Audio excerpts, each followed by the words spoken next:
From the Times and the Sunday Times, this is The Story. I'm Manveen Rana. Losing a child is commonly thought to be the worst thing that anybody can go through. The death of a child is a tragedy, but when a parent is accused of being involved, it becomes a horror. The Times has been investigating cases where parents have been accused of playing a role in their child's death, based largely on evidence given by a widely respected forensic expert. But what happens when the expert gets it wrong? In our legal system, either a parent has played a role in their child's death, something that people find heinous and horrifying, or the parent has suffered a double injustice. First, they've lost their child, and then they've been accused over it.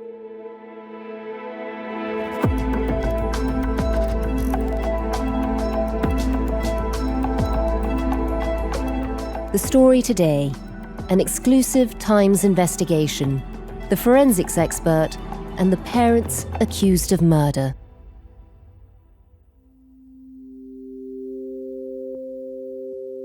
When I was first introduced to Rose, she was extremely cautious. It took 2 months for us to be able to interview her over video link. She didn't feel confident enough to meet in person at that stage. That's James Beal, Deputy Investigations Editor for The Times. He's been speaking to some of the parents who've been through the ordeal of being accused of killing their children, including one woman we're calling Rose. And then it was a month after that I met her for the first time on an overcast summer's day in Richmond Park, southwest London. She was nervous about telling her story, but she wanted to highlight the trauma her family had been through. James, I want to find out more about Rose in a moment. Before I do, though, how did you first come across this story? What first put you onto it? I've been talking to a lawyer about another case involving a child that had died and parents that had been prosecuted over that death. And the lawyer mentioned that they had some concerns about the forensic expert involved in the case. Now, this was back in early 2024, and it just became, an interesting story that I planned to go back to and investigate.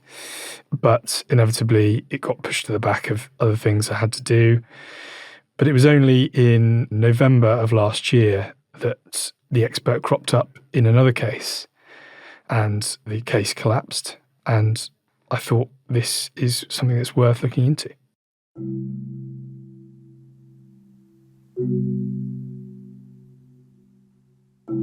So take us back to the case involving Rose, the woman you met in Richmond Park on an overcast summer's day. Tell us a bit more about her.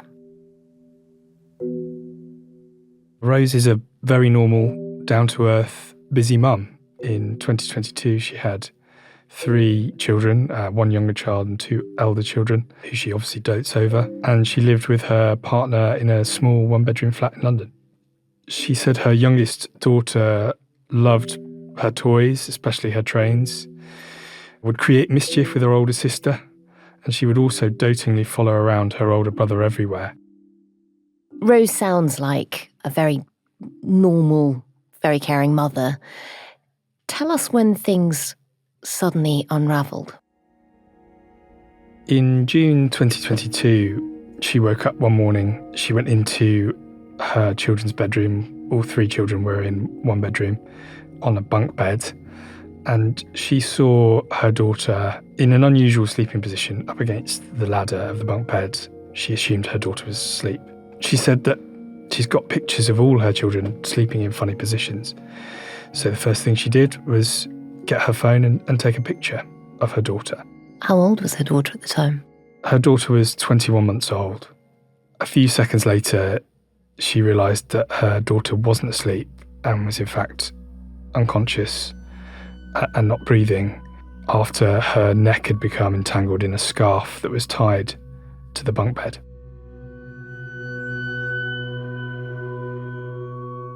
That Sounds horrifying. What happens next? She says that she just remembers rushing around, screaming. Her partner tried to take the scarf off her daughter's neck and began CPR while they phoned the emergency services. But I think these moments are all a bit of a blur for Rose.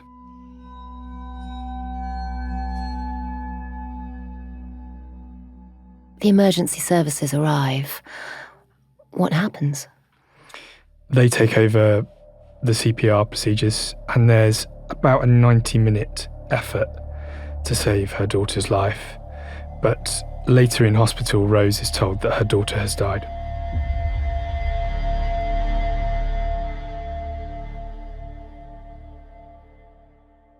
I mean, that sounds unbearably tragic. At a time when this young mother has just been told her baby is dead, what do the authorities do? 9 days after her daughter's death, Rose was arrested on suspicion of child neglect. Now, that's something that she was completely shocked about. At this point, there'd been no medical investigation further than a post-mortem that took place after her daughter's death. That found a suspected broken rib. The baby's ribcage was sent to a Professor David Mangum, who is a histopathologist, so he looks at injuries under a microscope. Tell us a bit about him, because he does become quite a key figure. What do we know about him? When there is a suspicious death involving adults or children, a forensic pathologist will perform a post-mortem. Forensic pathologists used to perform their own investigations of individual organs, like the brain or the bones, but they now outsource that work to specialist pathologists. And Professor Mangum is what you would class as a specialist bone pathologist, meaning he takes on suspicious death cases passed to him by forensic pathologists and does further investigation work on the bones in those cases. And so just explain, in this role, what exactly does he do and how unusual is it? How many experts are there in this field? Professor Mangum performs a really important role in both family court cases and criminal cases, identifying signs of injury. His evidence can be extremely important in baby death cases, sometimes known as shaken baby cases, because in those cases, often the only person present at the time the child dies is the accused parent themselves. However, someone like Professor Mangum can show prosecutors previous injuries, perhaps healing fractures, which suggest that there have been other instances of violence. In recent years, he's been described as the only bone pathologist operating in UK suspicious death cases, and there is widely considered to be a dearth of specialist bone pathologists that are prepared to go to court and carry out work in suspicious death cases. Wow, so he's pretty much doing this alone. And just give us a sense of the workload there. He's previously given court testimony saying that he operates in 110 suspicious death cases a year, that's adult and child. And that's on top of his job in the NHS in London. And how is he viewed in the field? I mean, what's his reputation? Other medical professionals have argued that Professor Mangum is a brilliant pathologist. In fact, some of the key figures who have given evidence against him in recent months say that they believe he is a good pathologist.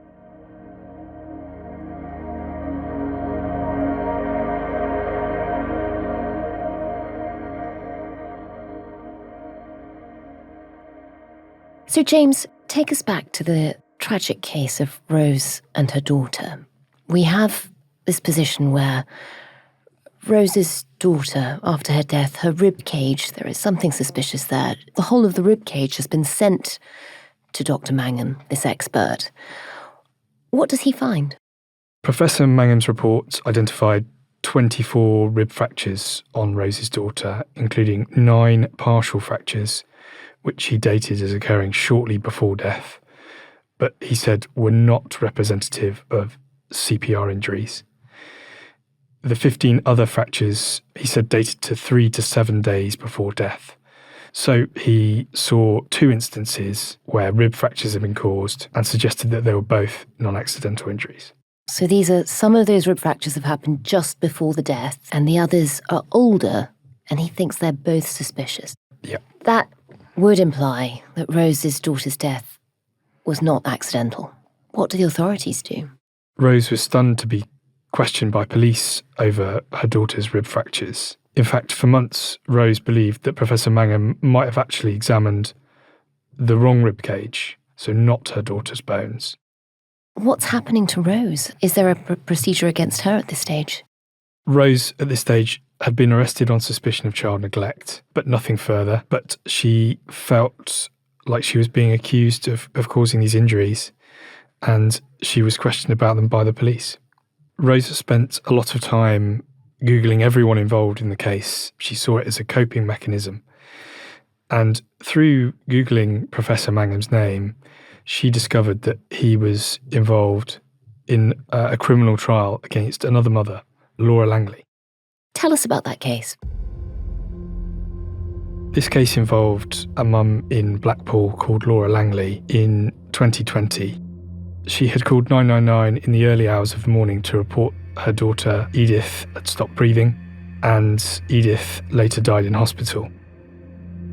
Laura Langley was accused of squeezing 7-week-old Edith to death.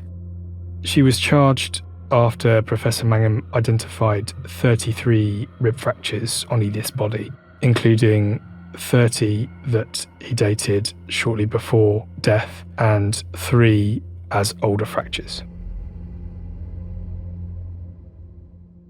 So again, there is a case being formed against Laura, which makes it look like there is a history of neglect, of injuries. Was everybody in agreement about that? Laura Langley professed her innocence, and her defence team was searching around for an expert to counter Mangum's evidence on rib fractures. Which must be difficult because, as you explained earlier, Professor Mangum is one of the few people in the country who does this. That's right. A source said that at this point, Laura Langley's defence team felt like the only option they had was to go abroad to find an expert, and indeed they did. They got on board Dr. Edward McCarthy, who's an emeritus professor at Johns Hopkins University in the US. He's described in court as a renowned bone professor and a bit like the fictional medical examiner Quincy. That's a great description. So this is a man who does forensics and clearly is a good turn in court too. What does he find? Dr. McCarthy finds that the 30 rib fractures that Professor Mangum had identified as non-accidental could have been caused by the CPR technique used at the hospital. And he says that the 3 older fractures that Professor Mangum has identified were in fact the normal process of growth and remodelling seen in babies' bones. I mean, that's a huge difference. So for the court, on the one hand, they're being presented with a case where you have not only injuries around the time of death, but a history of injuries, broken ribs. On the other hand, you have another expert saying these are injuries caused by CPR to keep this baby alive, and the older injuries aren't injuries at all. That's just a normal process of growing. That obviously completely changes the court case. What happened to Laura? Well, as you say, there appears to be a bit of an impasse with these 2 conflicting experts, and the trial is halted so both expert evidence can be reviewed and another bone pathologist can be consulted. So for Rose, who's desperately Googling the evidence in cases like hers, she finds this very similar case of Laura Langley. What does she do? She recommends Dr. McCarthy to her legal team, and it was a very crucial spot by her.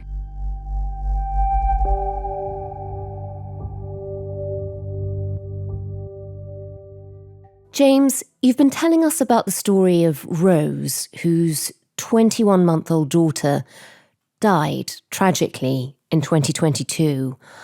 A forensics expert named Professor Mangum says he's found evidence that the death was not accidental. But then Rose finds another expert, an American called Dr. McCarthy. What does he say? How does he impact her case? Dr. McCarthy examined the injuries to her daughter's body and concluded that there were 12 rib fractures, which occurred around the time of death. But crucially, he said these were likely to be, or could have been, sustained during either the child's fall in bed, the CPR, or the frantic efforts to save her. So in other words, he was saying they could have been accidentally caused. The older fractures on Rose's daughter, identified by Professor Mangum, were, according to Dr. McCarthy, not fractures at all, but features of growth and remodelling of the ribs seen in babies and infants, like the Laura Langley case. Which placed a whole new complexion on this again. For the courts, who are being presented with two very different accounts of the science behind this, of what's happening, this must be pretty confusing. Was there any other evidence to point in one direction or the other? During a fact-finding hearing at the High Court in London last year, there were some instances pointed to by the judge of matters of concern in regards to Professor Mangum's evidence.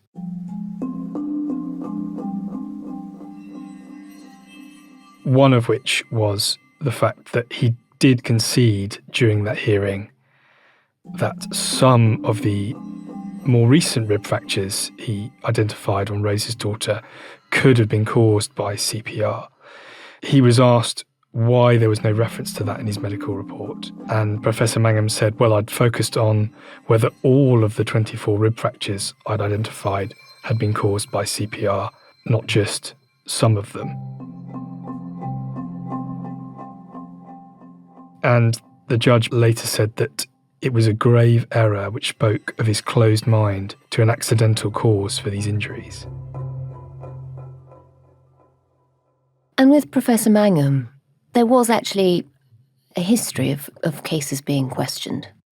A number of High Court judges have expressed concerns about Professor Mangum's evidence over the last 6 years.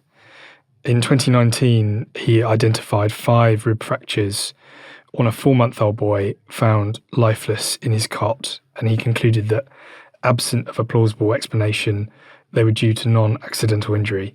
However, during the family proceedings at the High Court, it emerged that the baby had suffered from a condition called osteopenia, which is low bone density and would make his bones more susceptible to fractures. That's an opinion that had been dismissed by Professor Mangum. But the judge, again in that case, cited concerns over Professor Mangum's evidence. The judge said, I've been left with a sense of unease that the approach here seems to have been blinkered and closed, and therefore at least unhelpful. And he said, it would have been so easy for a really major miscarriage of justice to have occurred. I suppose that's the terrifying thing here. The opinion of one expert could put somebody behind bars, and if it is a controversial opinion, it has a huge impact on several lives. Professor Mangum, he's clearly one of the few people in the country who does this. What is he like in court? Sources have said that he's dogmatic when he gives evidence. Another source in the Laura Langley case claimed he'd given authoritative evidence as if he were God. Without Dr. McCarthy, Langley, they said, could have easily been convicted of murder. Take us back to the cases of Rose and Laura Langley. What happened to the trials they were involved in? In the case of Rose, there was a High Court fact-finding judgment released in August of last year. The judge said he was satisfied that the rib fractures were, on the balance of probabilities, sustained accidentally.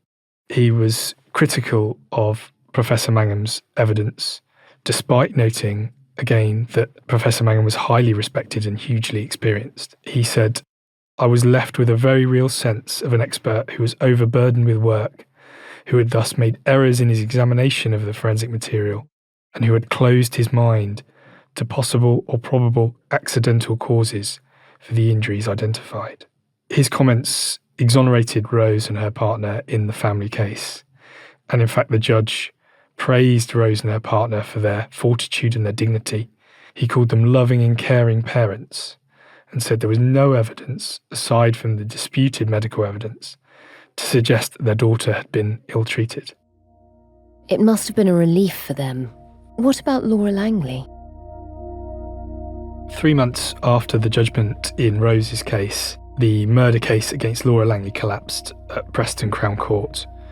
The prosecution offered no evidence, and additionally the High Court's evidence in the case of Rose was highlighted, and it meant that Laura Langley was acquitted of murder.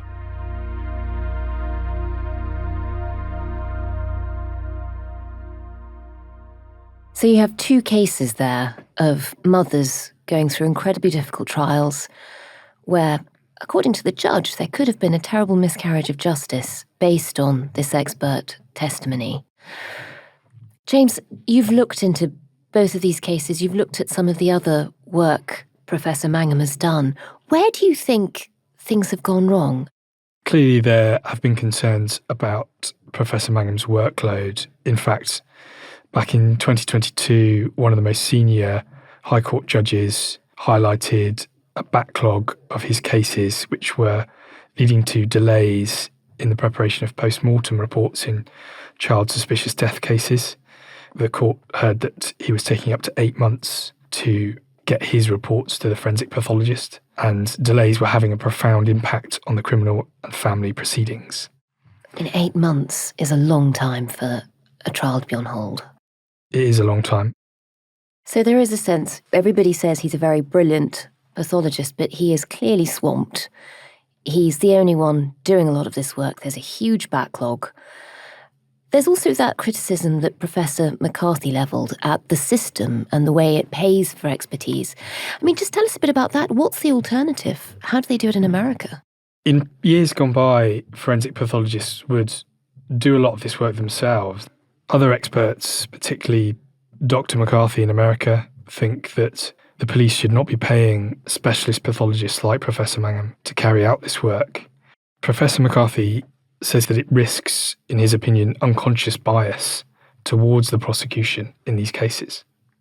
Professor Mangum set up his own lab called Calamat, and we were able to look at the payments that had been made by police forces to his lab since 2017 and found that he'd been given 1.1 million by UK police forces in at least 386 separate payments. But I've spoken to a number of other bone pathologists, and they see it slightly differently. And the difficult question, I guess, is the interpretation. And that's where there are concerns. I spoke to one medical professional who said that in a previous case involving Professor Mangum, they'd actually agreed with him on the marks they'd seen on a baby, but differed on their interpretation. So they had looked, in essence, at the same thing, but this medical professional had said it wasn't a fracture, and Professor Mangum had concluded it was. And I think that is a hugely difficult area of forensic science. What happens to Professor Mangum now? Is he still giving evidence in cases? And with all the cases that he's been the expert in, I mean, are some of those raising question marks now?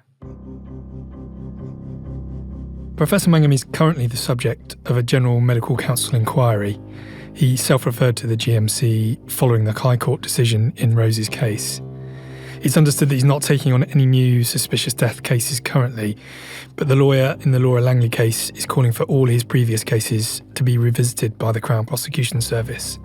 In cases where he has given evidence that are yet to reach trial, police forces are still taking those cases to court. Some of those police forces have approached another bone pathologist, Professor Tony Fremont, to get a second opinion on Professor Mangum's evidence. And in 2 or 3 of those cases, Professor Fremont's opinion has differed to that of Professor Mangum's. I know you've been in touch with Professor Mangum and his laboratory. What have they said? We approached Professor Mangum at his laboratory in Stockport in Greater Manchester, and he said he was unable to comment. And tell us about the CPS. What have they said to you in response to this story? The CPS pointed out that all of their expert witness testimony was carefully reviewed in each case, and they said that in light of the High Court judgment in Rose's case, prosecutors will consider disclosure of the judge's comments to the defence teams in all cases where Professor Mangum's expert opinion is in issue. They said that we work on an ongoing basis with police forces to identify a breadth of qualified experts whose testimony can be relied on to support complex prosecutions. We have also discovered that 3 parents currently in jail over the deaths of babies are appealing or considering an appeal of Professor Mangham's evidence. That includes a mother and a stepfather convicted over the death of their 11-week-old boy, who are appealing their convictions, and a mother who was convicted of manslaughter and is currently serving a 13.5-year sentence for that crime, who is considering an appeal. As we've discussed before, that is, in a way, the double whammy of tragedy for so many of these parents. They've just been through a horrific amount of grief and trauma with the death of their baby, and suddenly they find themselves fighting a court case they couldn't have imagined happening. In terms of that, tell us about Rose, the woman you met and you've talked to for months now. How is she, and how has all of this affected her? Rose has spoken about the trauma that she and her family have gone through. It's affected every part of their lives. After her arrest for child neglect, and before Professor Mangham's report, her 2 elder children were taken from her and they went to live with their aunt. They only came back to live with her after the family case had concluded, which was 2 years after the death of Rose's daughter. And Rose also gave birth during the family court proceedings, and their baby was able to live with them, but under the 24-hour supervision of professionals. Again, that only ended after the judgment in the family court case. So it's not just her life or that of her partner, it's her entire family that are trying to recover from what's happened to them. Rose has said that to even imagine her hurting her daughter was beyond insulting. But she shows remarkable compassion actually to Professor Mangham, who she does blame for his mistakes and prolonging the family court process. But she says that she believes he's just seen too much in his job, and Rose says that she doesn't want to feel sorry for him, but in a sense she does.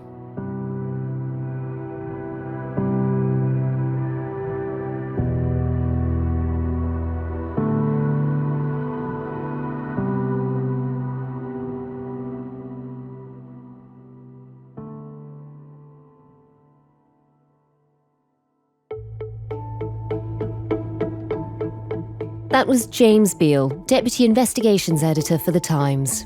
The producers today were Micaela, Arneson and Olivia Case. The executive producers were Kate Lamble and Edward Drummond, and sound design and theme composition was by Mal Assetto. If you can, do leave us a review wherever you get your podcasts. Thanks for listening. We'll be back tomorrow.